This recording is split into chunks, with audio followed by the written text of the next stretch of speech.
Welcome to Bald Tube. I mean YouTube. Hi, I'm Adrian Santiago. This is I see what you did there. yes, because we're both bald. This is Martin Lejeune.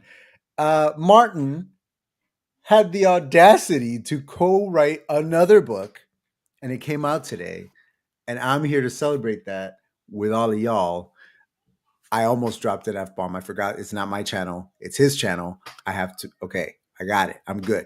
I'm an adult. Hey, this guy, look at all those books. It's awesome. The newest one is the most beautiful cover, in my opinion, the McMurdo Disaster. We're going to talk to him all about it today. I'm really excited. Martin, how are you today, my friend? Hello. Hi. I am amazing. I've got a cake. You are amazing. Show us the cake. Can you? You can't. Oh, it's So right there. It's on the table. Yeah. Okay. So the cake is themed. My family did the same thing. They put the cover to my book on a cake, and like it was a round cake, but like with like a rectangular book cover image on the front, and they're like, "Look, it's Did it just beautiful." I'm have like, "Yeah." Bella being murdered on it? No, it's the cover. It was the cover. It's the front cover. But that would have been a great one. Anyway, so themed cakes for When authors we did is this book, cool. my father-in-law he got his own T-shirt made up with that on, and I'm like, that's adorable and copyright infringement. Yeah, yeah, yeah. People don't always think about that. I believe I made that same mistake. Uh, right on. Okay, so we're here to You celebrate it. did. I got so angry. What's that? Was it you You that got did. angry? I got so angry and hurt. Yeah, everybody got really mad at me. It was a lot of you all yelling at me at once. It's okay. I fixed it immediately without question. You guys were all right. That's a story for another day. This is not about me. This is about you and your book. Okay, so the McMurdo Rift kicked it off. We've had 3 adventures so far. I've read 2 of them. This is the 4th in the series. So please get us all up to speed. What is the story so far, and why is this one the best? So 10 years ago, Earth had a civil war with its other human planets, and they wanted to break away. Earth was a grand empire, and it should have been an easy win. But just as they were about to crush the rebellion, defeat was snatched from the jaws of victory when the Koru, an alien race who'd sort of always been off in their own space, decided to send a large ship and just started attacking Earth and almost had it obliterated when one fighter pilot managed to get in the ship and destroy it. And he never told anyone quite how he did it. 10 years later, he's become a recluse. He's running a bar on a starliner called the SS Olympic out through the McMurdo Rift, this area of space, which is a complete backwater. And his ex-wife walks in and says she needs his help finding her missing husband. They find that the Koru actually have an illegal project to construct a energy shield to protect their ships, which they manage to put a stop to. And then they find out that they have been using an area called the McMurdo Triangle, which has a reputation for being mysterious and ships going missing, as a front for a cloaked ship that is attacking human ships. And the SS Majestic, the largest and most luxuriant liner in the stars, was taken out by a torpedo. The Titanic of space. Which, yes, led to the McMurdo War. Awesome. And then it all came to a head, and humanity attacked before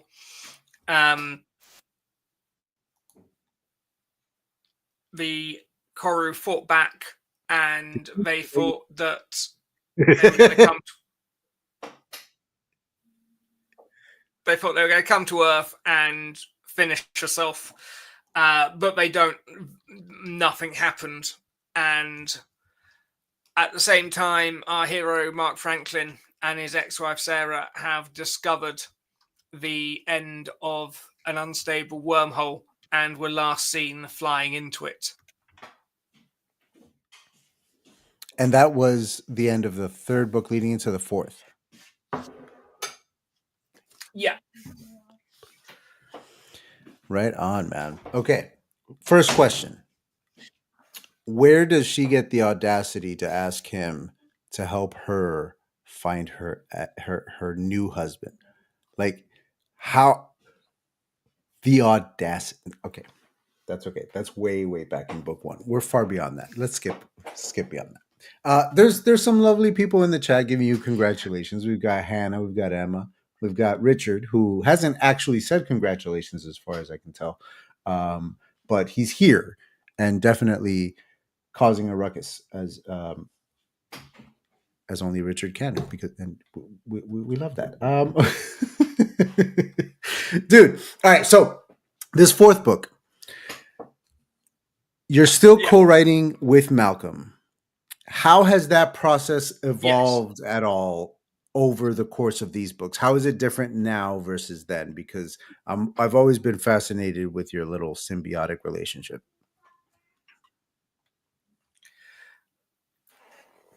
The more it changes, the more it stays the same. Poetic. We sort of like, to start with, I did my pass on the first 3 books and would then pass those like completed drafts over to him to do his pass. And with this one, I wrote a chapter, passed it to him, he wrote his version of that chapter, and so on and so forth. Which works really well, and sort of let us stay on top of things much easier. And whereas before he'd say, "Hey, I'm thinking about this thing in this chapter," and I'd be like, "What? That was 3 months ago. What are you talking about?" Yeah, all the timeline is off. The timeline is off. Yeah. Okay, so then tell us about, actually, because I hadn't actually. Go ahead.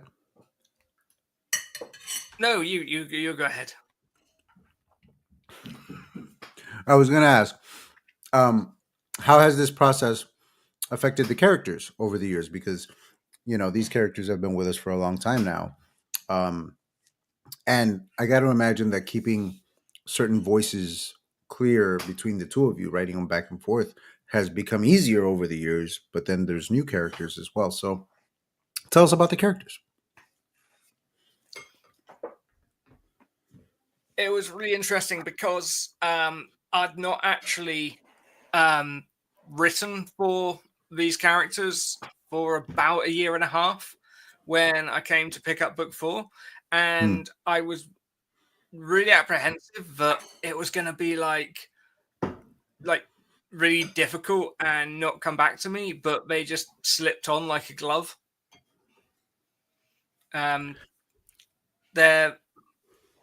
We made a point that we wanted the characters to kind of be like, to a degree, we wanted them to be archetypes, but we also wanted them to be our own spin on those archetypes.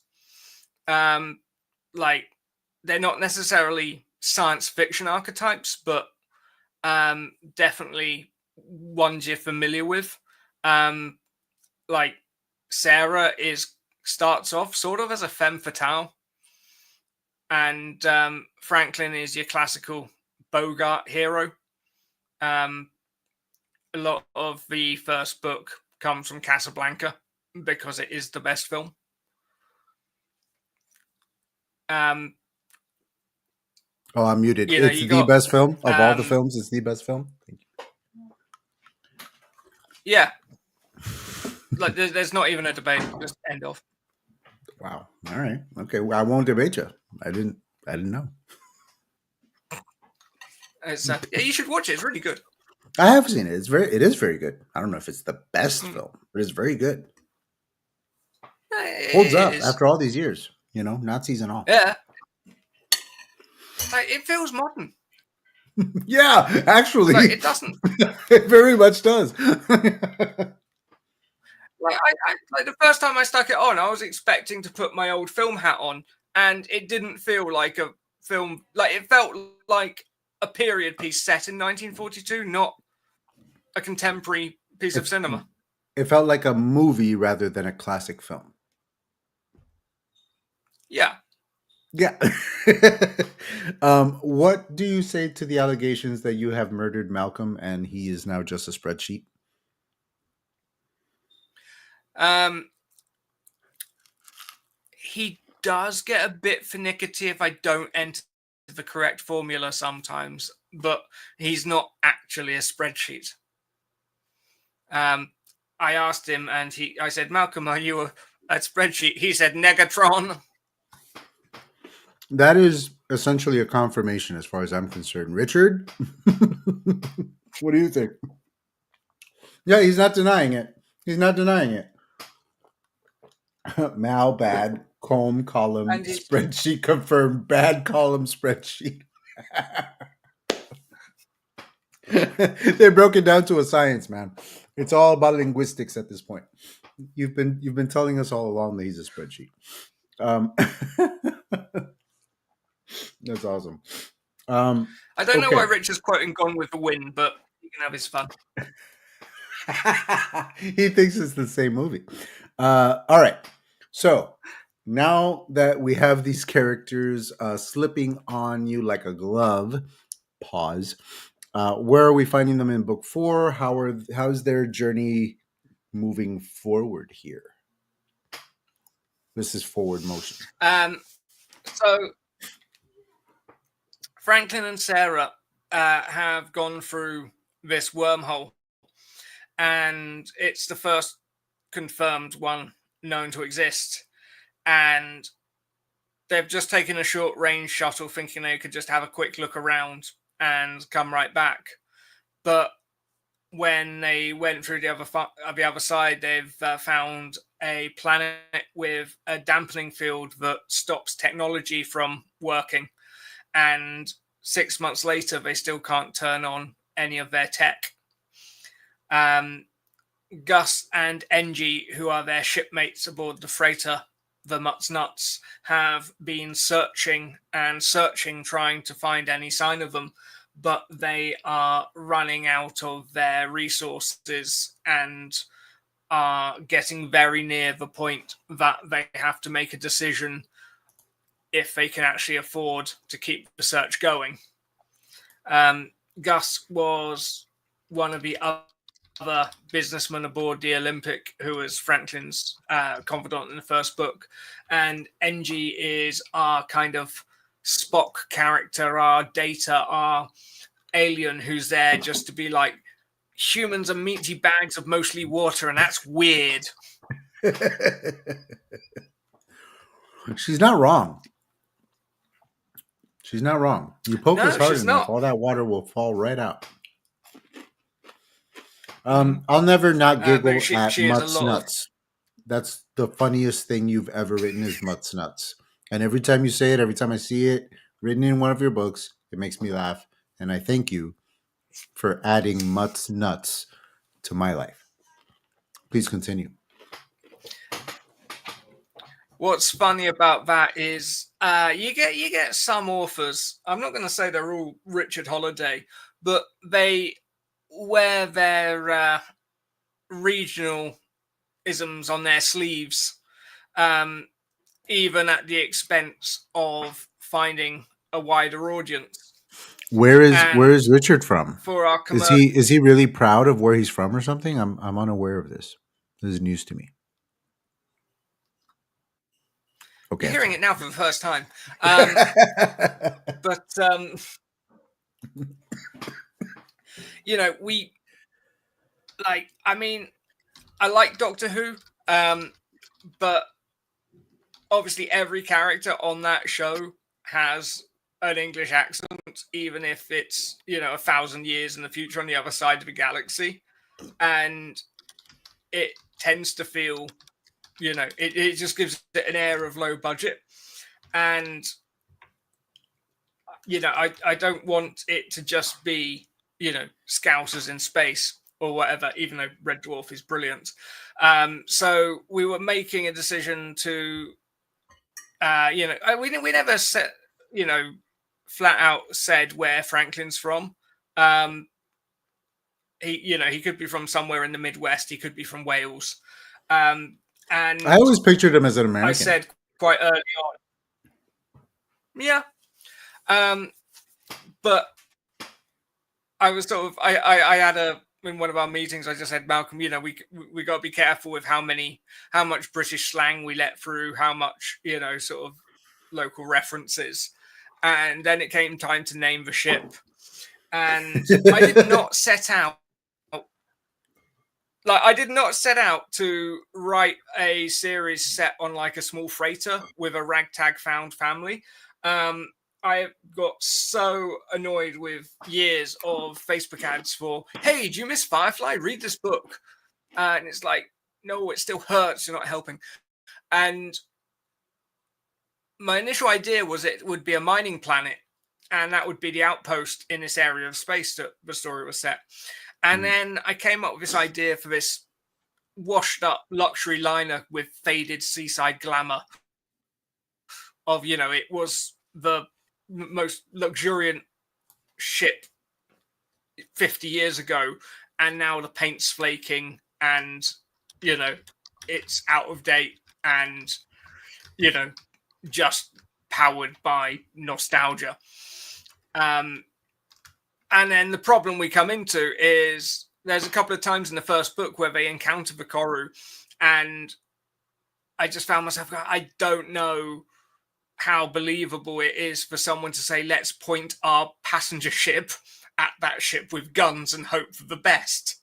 So we needed to give them their own ship to, get about in. And initially it was just going to be a little shuttle, and that sort of turned into something more like the Millennium Falcon or Serenity. And there was never another name for it. It was always Mutts Nuts. When you know. It's like, yeah. It's like a Cockney way of saying the bee's knees. The Mutts Nuts. The bee's knees. Okay. That contextualizes it for me. That actually, it makes sense. I'm still going to laugh, but it makes sense.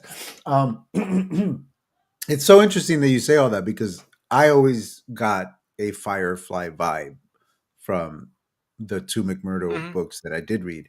And I will return to this series once your audiobooks are done, because now I'm an audiobook guy. All right. I'm supposed to be selling these. Oh, wait, that's right.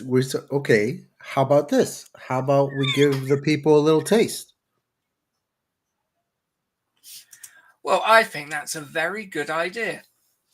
I think so too. Let's do that. So this is the start of book 4. It is a new character we're introduced to in the 4th book. So if you're not up with the others, you're not going to have anything spoiled. So I hope you enjoy. Greta crouched in the stinking back alley outside the spaceport of Homenest's capital city because her father once went bungee jumping on Earth. She had wanted to do something for her 21st birthday, and her father always bragged about that bungee jump over a dam in somewhere called Switzerland. The dam, it turned out, had been destroyed in the Civil War over a decade earlier, so that hadn't been an option. She had looked at the other alternatives, and while she fancied doing something extreme, if she was being entirely honest with herself, jumping from a great height was not one of them. Shame, as orbital skydiving was available on most worlds in the United Terran Colonies. UTC would have removed her father's bragging rights for good. Instead, she had stumbled upon the concept of extreme tourism and Ryan White's tours to Homenest, the capital world of the Koru. Greta was fascinated by the still mysterious Koru and excited to get a closer look where they lived, yet had been underwhelmed by the tour itself. She suspected the Koru government interior ministry had done most of the organisation for the trip. Ryan, their human tour guide, had long blonde hair down below his shoulders and a tufty, unkempt beard. He seemed like the type who ran trips others organised, with his cool kid buzzword phrases. It was obvious, at least to Greta, that a lot of the sites they had been shown were set up for them, maybe even purpose-built for tour groups such as themselves. The whole thing had a sense of choreography about it. Like everyone had been waiting for them to arrive. If there was a genuine home nest experience, the kind you only find off the beaten track and away from the tourist traps, this tour had not been it. It wasn't that she hadn't enjoyed herself, only that she had imagined something different. The initial disappointment had kind of melted into acceptance and determination to make the best of it. Until 2 days ago, they hadn't been able to get any precise reports of what was going on, only that there had been some kind of military conflict in the McMurdo Rift. There had been a few incidents with the Koru and the Rift over the last few months, which is part of what made this extreme tourism, Greta supposed, but relationships between the UTC and the Koru had been on the frosty side for years. That was just the status quo. And no one had been expecting genuine conflict. This morning, Ryan had decided to cut the trip short, and Greta and the other 3 tourists agreed. They had headed to the spaceport so that Ryan could get an appointment with the representative from the shipping firm providing their travel. Whilst the other members of the group had waited nearby, Greta had gone with Ryan so that she could go for a final wander around the streets with no minders and nothing set up for them, stopping across the street while their tour leader headed into the spaceport to secure their flights. With no regular liners between Home Nest and Proxima, the tour was privately chartered. Ryan hadn't thought it would be very difficult to move their departure up by a few days. The spaceport guards, with their guns pointed at him, suggested otherwise.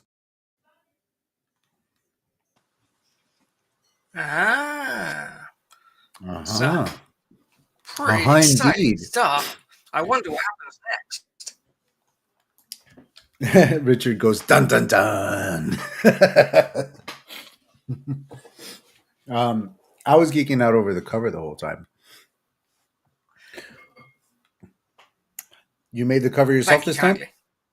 As with the other 3? I did, yes. What can you tell us about that process?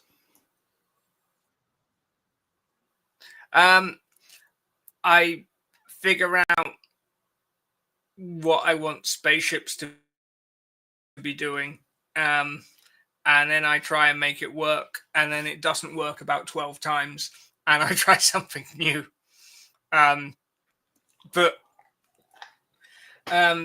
this one, I actually had a really firm idea of exactly what I wanted, and I did exactly the same thing that I did with the second one, where I put all the ships in and put them over the planet. I tend to start it really early on in the writing process and then noodle with it as I go along over the course of like 6 months. And I've got it pretty much locked. And then as I was going to finalize it, I went in and put the orange trails on, and it all just clicked into place. And I suddenly realized, how did I ever find it acceptable without them? Because it suddenly looks far more dynamic. The orange really pops against the purple. It's just like a really good combo. Very nice. It's really proud of this one. It's you talked a little bit about the comparisons that you get, and you talked a little bit about how you didn't mean for it to turn into what it did with this like found family on a ship and stuff. So talk to me about the influences when you first started this thing versus the influences now. Because if the intended story has changed, then I wonder if your influences have also changed. I've talked about this before, but when we first sat down, we knew we wanted to write a series that, like, I compare it to developing a TV show. We wanted something that could, run and run potentially indefinitely. We didn't want it. And a lot of the early discussions was, how do we make this a series that goes beyond 3 books? What do the long running series that we love do in their early installments that mean they're still telling stories 4, 5, 6 books down the line? Right. And we found a couple of things that popped up in several of these sort of styles or tropes. And the big one we reveal in the 4th book here, because if we'd gone with our original idea of a trilogy, the Koru would just be jerks, to use an Americanism, and they'd just be causing trouble because they're up to no good. And by the end of it, they would be defeated. But we knew there had to be something more why they needed these energy shields, and why they had intervened in humanity's civil war. And we finally get to show you what that might be here in this 4th book. And that is something that we were having discussions about back 3-4 years ago when we were working on this, and how this book works all comes from the discussions we were having then that we are now starting to pay off. Whoa. That's got to feel pretty interesting and pretty satisfactory to finally get to those things. Oh, yes. And I hope the readers think so as well, because we've all had certain series where they go, oh, actually it was this, and all the fans just go. But the people who have who have read the 4th book, they are pretty happy. Our editor had been pushing us to reveal something from early on, and when they edited book 3, they were like, I can't believe you haven't addressed that yet, which was really an oversight. And I actually turned around to Malcolm like, you started that, you can pay it off, that's a Malcolm problem. And he really went above and beyond, and I was really blown away by it. So I'm thinking that he paid it off in a big way in this one.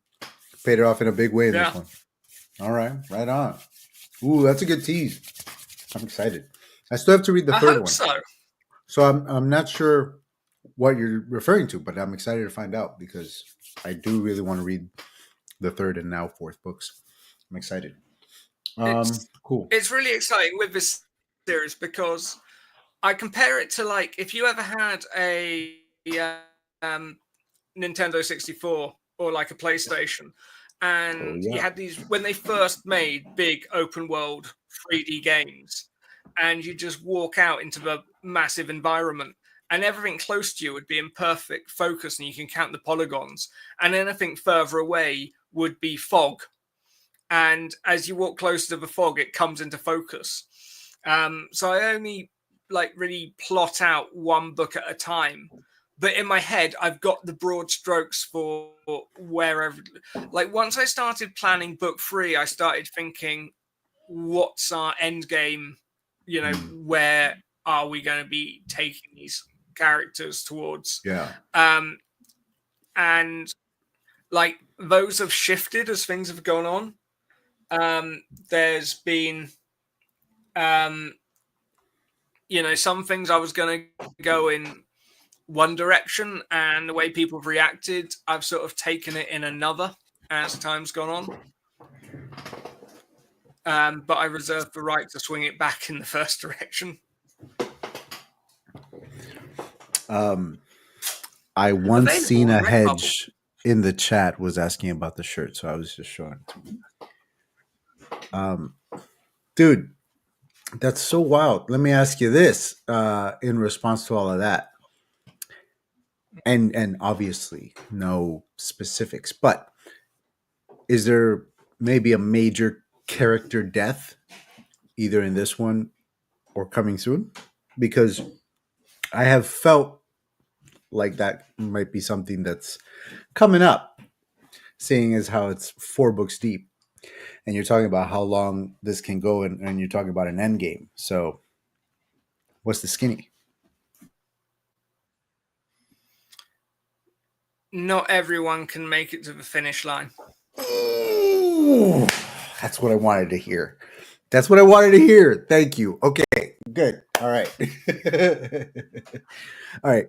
Like there's certain, there's certain characters in, all 3 books who, don't have the best of luck.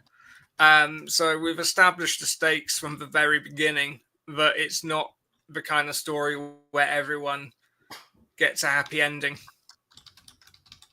Unless they're on C deck on the SS Olympic, and then there are certain facilities that can provide that. Facilities. Right on. Okay.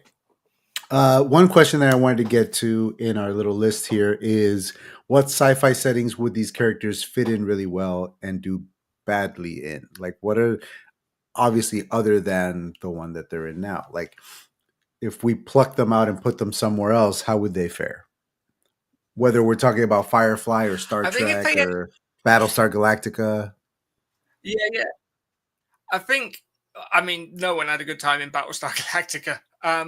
If they were just plonked in Star Trek, they would be so happy because they don't have to worry about earning money. They can just, do what they want, and it's a utopia.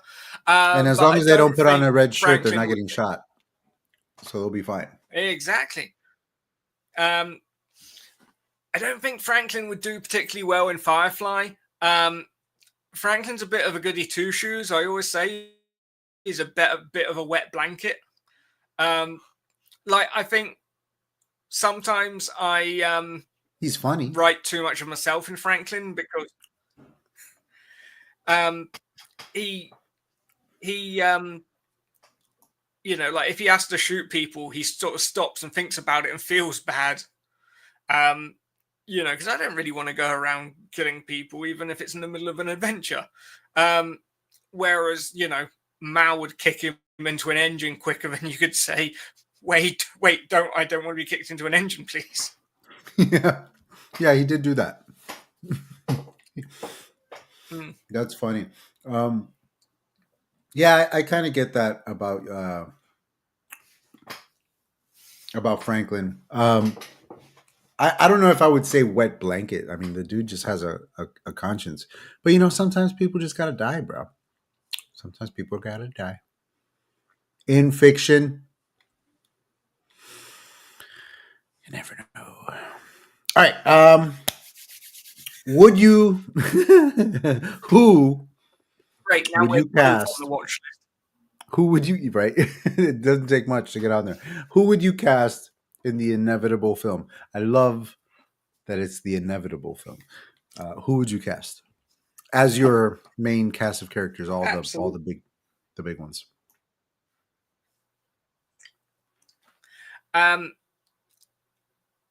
For Franklin, if I could cast anyone, it would be a young Bogart. Obviously, he never got the chance to do much sci-fi. Okay. Do we have to be realistic and choose somebody who's alive today, or are you just going to stick with Bogart?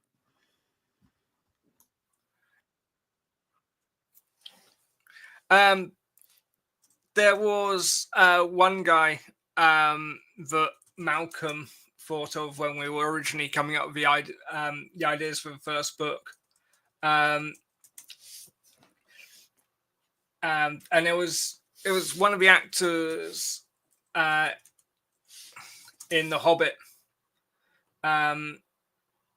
Luke Evans, who's a Welsh actor, but he thought would be a good Franklin.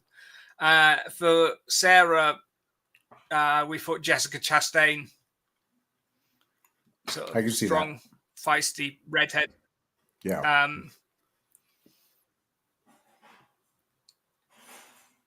And then for Arnold, I always pictured Vincent Price from the old 30s horrors. Vincent Price. Wow, what a pull. Okay. Okay. I don't know if we ever reference Arnold's moustache, but I always picture him twirling his moustache. You know who I always pictured as Franklin? Bruce Willis. You? Bruce Willis.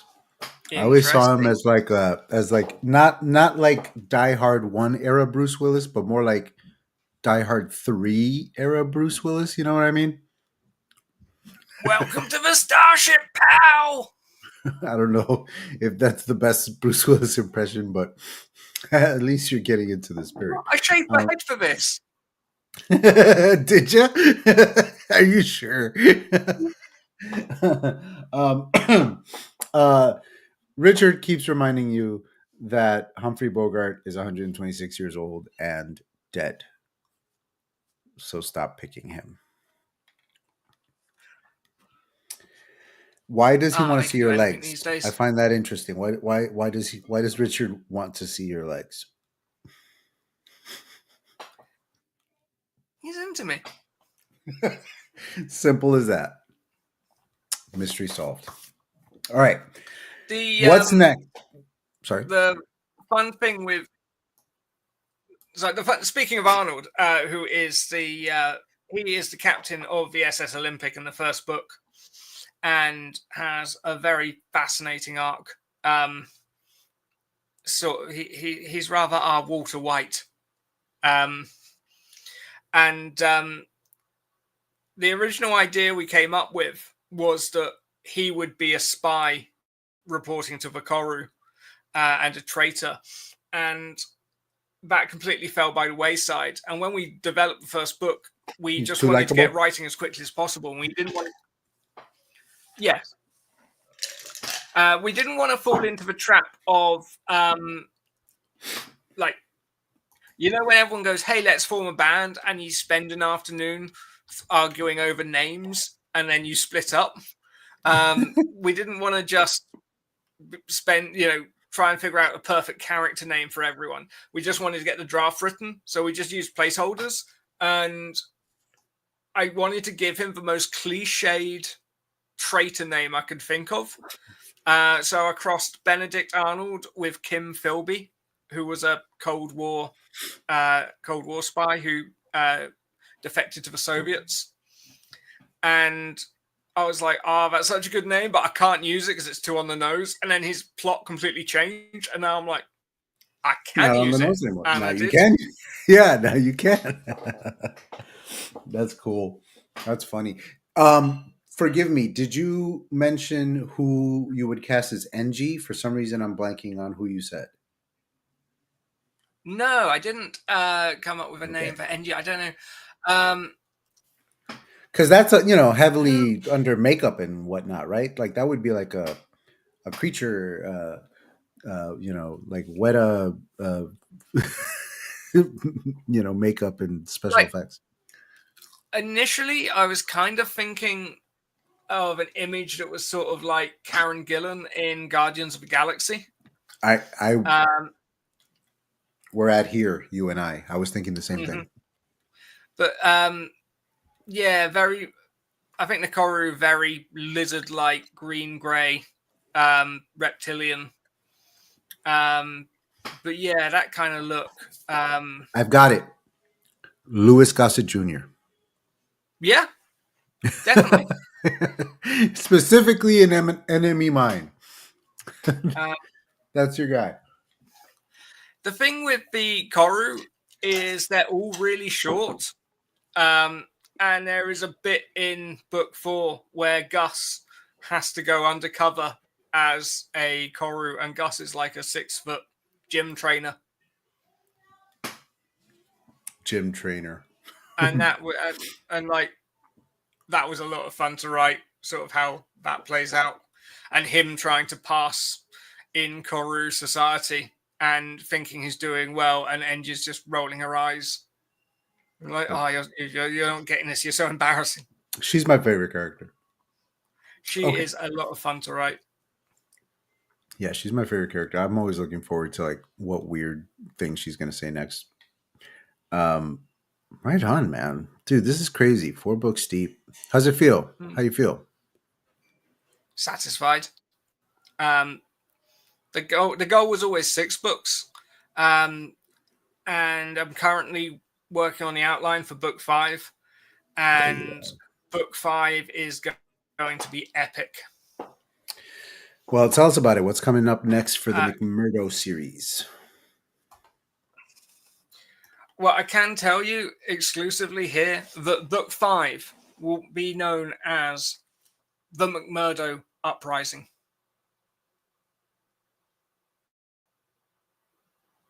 All right, so it's going to get real, huh? Like the rebellion is in full swing. It's an uprising. It's a full-on uprising. Let's go. Mm-hmm. Let's go. I like it. Like, so book a lot of stuff, a lot of shenanigans going down in the McMurdo Rift, buddy. In the McMurdo Triangle area, a lot of shenanigans. Okay, that whole area needs to get calmed down a mite. So book 4 starts with there's a regime on Earth that got put in place in book 2, and our characters don't like them, but up until now there's not really been much they could do about them, and whilst they're not ideal, they're sort of stuck with them.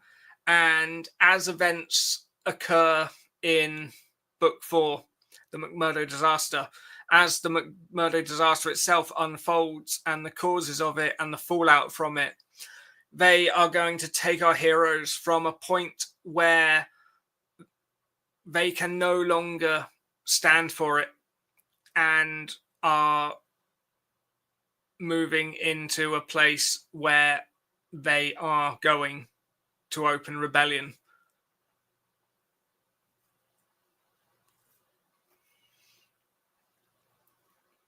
Sorry, I was muted. Escalation is the theme I'm seeing here from book to book. Just escalation. Yeah. And we keep thinking, oh, okay, our heroes are going to make it all better. Everything's going to work out great. And then escalation. Bro, this is awesome. You've got the 5th book coming out next after this one. You're working on that now. You originally planned for 6 books, so I know that you've got at least that much planned. That's awesome, man. That's awesome. And what about it would be very foolish. It would be very foolish to announce a 7th book. Would it? And that's not something I'm about to do. Is it? But there's the but. Yeah.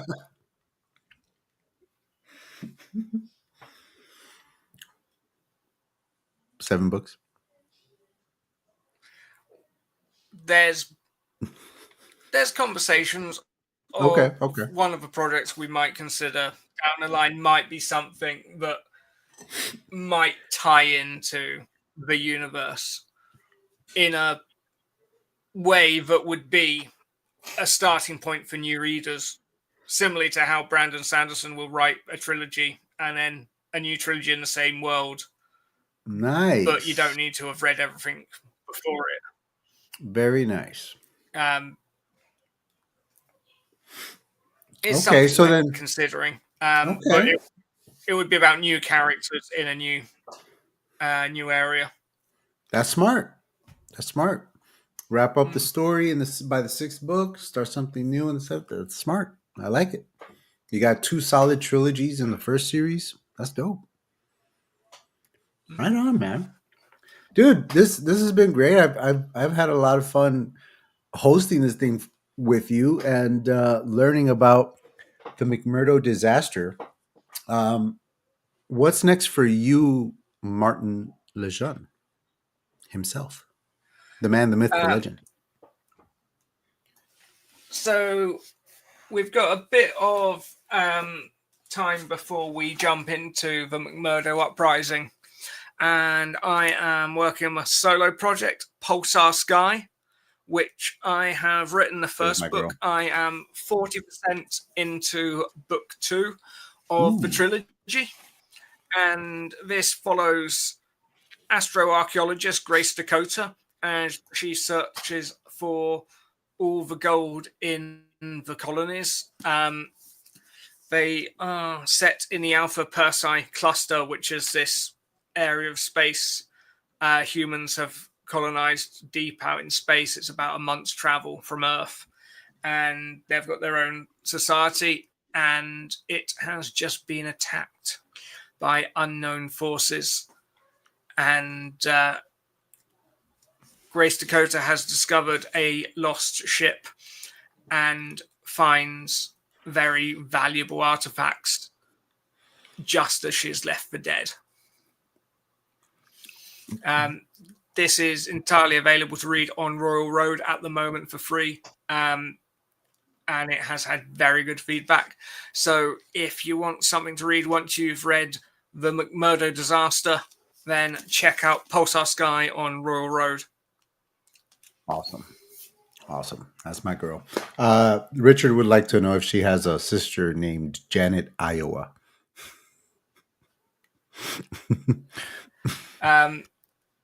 That's a Dune reference. Actually, I'm smart, Richard. I oh know what yeah, you're Richard doing. loves his PC. I'm smart. Richard loves his PC games. He tries to act like he just wants spreadsheets, but even when he's in spreadsheets, he gets the flight simulator loaded. I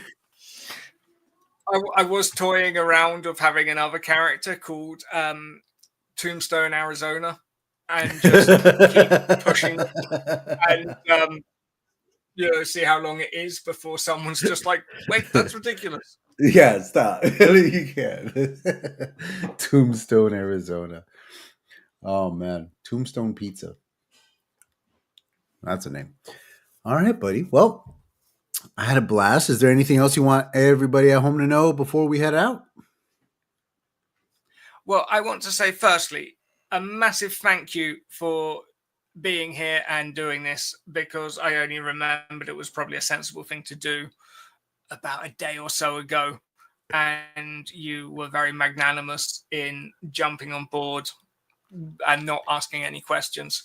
I would like to thank like everyone who turned up in the chat and who supported me, and everyone who's ordered the book and pre-ordered the book and read the books. And it means the world to both me and Malcolm that people are enjoying these as much as they are, because they're really going over well with people, which has just, like, I sort of pressed publish on the first book and was ready to put up with a fight with anyone who wanted to come at me, and everyone has just been so supportive of everything we do. Yeah, man. Well, it's good stuff. If the writing is good, people are gonna like it, man. That's how it goes. When you're a good writer, you write good stuff. And you and Malcolm apparently are good writers. Richard has a question. Do you have a newsletter? Yep, there is a newsletter that you can find, all things McMurdo, at bradleylejeune.com. I think he has also provided us with the perfect exit line. Martin's community is like a good bra, very supportive and comforting. Thank you all for being supportive and comforting. Go check out the McMurdo disaster. Come now, you've all been quote. In the meantime, this has been the McMurdo edition. It has indeed. All right, y'all. Thank you. Thank you. Peace.